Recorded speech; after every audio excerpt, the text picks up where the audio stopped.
ಯೋऽन्तಃ ಪ್ರವಿಶ್ಯ ಮಮ ವಾಚಮಿಮಾಂ ಪ್ರಸುಪ್ತಾಂ ಸಂಜೀವಯತ್ಯಖಿಲಶಕ್ತಿಧರಸ್ವಧಾಮ್ನಾ ಅನ್ಯಾಂಶಾಸ್ತ್ರಚರಣಶ್ರವಣತ್ವಗಾದೀನ್ ಪ್ರಾಣಾನ್ನಮೋ ಭಗವತೆ ಪುರುಷಾಯ ತುಭ್ಯಂ. ಹರಿ ಓಂ. ಹಯಗ್ರೀವ ಹಯಗ್ರೀವ ಹಯಗ್ರೀವ.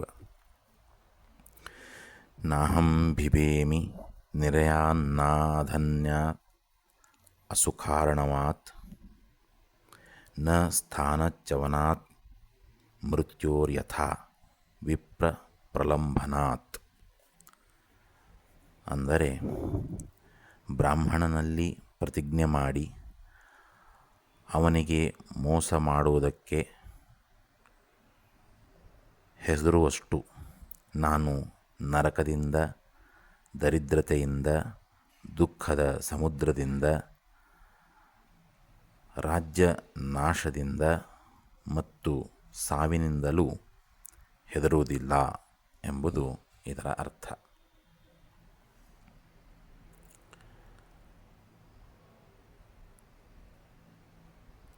ಒಬ್ಬ ವ್ಯಕ್ತಿ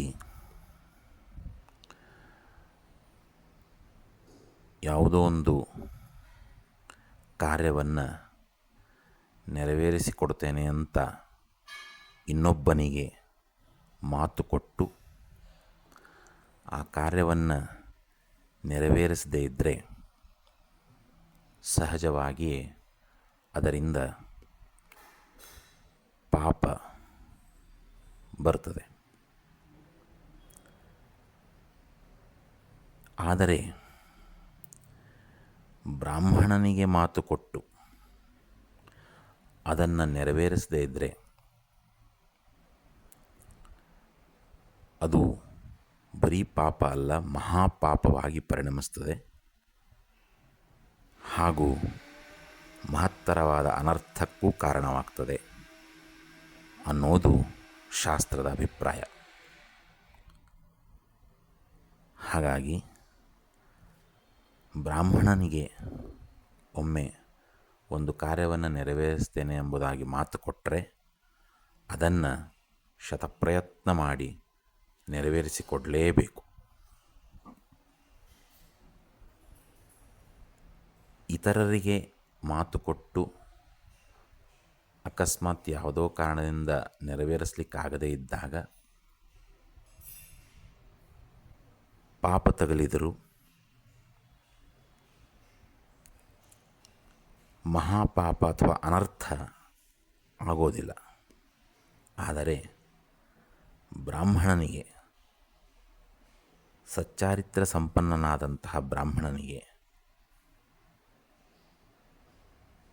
ವೇದ ವಿದ್ವಾಂಸನಾದಂತಹ ಬ್ರಾಹ್ಮಣನಿಗೆ ಮಾತು ಕೊಟ್ಟು ಆ ಮಾತಿನಂತೆ ನಡೆಯದೇ ಇದ್ದಾಗ ಮಹಾ ಅನರ್ಥವಾಗ್ತದೆ ಎಂಬುದು ಇದರ ಅಭಿಪ್ರಾಯ.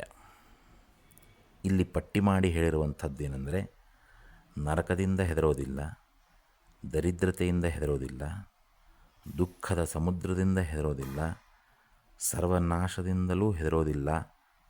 ಆದರೆ ಬ್ರಾಹ್ಮಣನಿಗೆ ಮಾತು ಕೊಟ್ಟು ನಡೆಸದೇ ಇರೋದು ಏನಿದೆಯಲ್ಲ, ಆತನಿಗೆ ಮೋಸ ಮಾಡೋದೇನಿಲ್ಲ, ಅದರಿಂದ ನಾನು ಬಹಳಷ್ಟು ಹೆದರ್ತೇನೆ ಅಂತನ್ನುವಂತಹ ಮಾತನ್ನು ಇಲ್ಲಿ ಶಾಸ್ತ್ರ ತಿಳಿಸಿದೆ. ಅಂತಂದರೆ ಆ ನೀಡಿದಂತಹ ಏನೇನು ಕಾರಣಗಳಿವೆ, ಅಂದರೆ ಹೆದರಿಕೆ ಯಾವುದರಿಂದ, ನರಕದಿಂದ ಹೆದರೋದಿಲ್ಲ, ದರಿದ್ರತೆಯಿಂದ ಹೆದರೋದಿಲ್ಲ ಅಂತ ಹೇಳಿದ್ದಾರೆ, ಅವೆಲ್ಲವನ್ನೂ ಅನುಭವಿಸಬೇಕಾಗ್ತದೆ. ಒಬ್ಬ ಬ್ರಾಹ್ಮಣನಿಗೆ ಮಾತು ಕೊಟ್ಟು ಅದನ್ನು ನೆರವೇರಿಸದೇ ಇದ್ದರೆ ಅವೆಲ್ಲವನ್ನೂ ಅನುಭವಿಸಬೇಕು. ಅದರ ಜೊತೆಗೆ ಇನ್ನೂ ಮಹಾ ಅನರ್ಥವನ್ನು ಅನುಭವಿಸಬೇಕಾಗ್ತದೆ. ಹಾಗಾಗಿ ಬ್ರಾಹ್ಮಣನಿಗೆ ಕೊಟ್ಟ ಮಾತನ್ನು ನೆರವೇರಿಸಬೇಕು. ಪ್ರಾಯಶಃ ಇದಕ್ಕಾಗಿಯೇ ಈ ಮಾತನ್ನು ಸತ್ಯ ಮಾಡೋದಕ್ಕೋಸ್ಕರವಾಗಿಯೇ ಭಗವಂತ ಹಾಗೂ ಇತರ ದೇವತೆಗಳು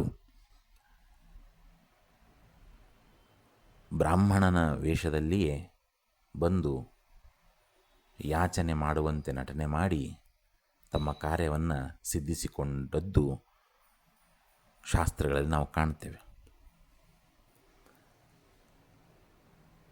ಇಂದ್ರ ಮುಂತಾದಂತಹ ದೇವತೆಗಳು, ಉದಾಹರಣೆಗೆ ಇಂದ್ರ ಕರ್ಣನ ಹತ್ರ ಬಂದಾಗ ಬ್ರಾಹ್ಮಣನ ವೇಷದಲ್ಲಿ ಬಂದ ಅಂತ ಕೇಳ್ತೇವೆ. ಬಲಿಚಕ್ರವರ್ತಿಯ ಹತ್ರ ಭಗವಂತ ಬಂದಾಗ ಬ್ರಾಹ್ಮಣ ವೇಷದಲ್ಲಿಯೇ ಬಂದದ್ದು ನಮಗೆ ತಿಳಿದು ಬರುತ್ತದೆ. ಹೀಗಾಗಿ ಬ್ರಾಹ್ಮಣನಿಗೆ ಕೊಟ್ಟ ಮಾತು ನೆರವೇರಿಸೋದು ಅತ್ಯಂತ ಅನಿವಾರ್ಯ ಅನ್ನೋದು ಇದರಿಂದ ತಿಳಿದು ಬರುತ್ತದೆ. ಹಾಗಾಗಿ ನಾವುಗಳು ಕೂಡ ಬ್ರಾಹ್ಮಣನಲ್ಲಿ ಮಾತು ಕೊಟ್ಟಾಗ ಅದನ್ನು ನೆರವೇರಿಸದೇ ಇದ್ದರೆ ಯಾವ ಅನರ್ಥವನ್ನು ಅನುಭವಿಸಬೇಕಾಗ್ತದೆ ಅನ್ನೋದನ್ನು ಎಚ್ಚರಿಕೆಯನ್ನು ನಾವು ಹೊಂದಬೇಕು ಅನ್ನೋದನ್ನು ತಿಳಿಸ್ತಾ, ಭಾರತೀಯ ರಮಣ ಮುಖ್ಯ ಪ್ರಾಣಾಂತರ್ಗತ ಶ್ರೀಕೃಷ್ಣಾರ್ಪಣಮಸ್ತು. ನಮಸ್ಕಾರ.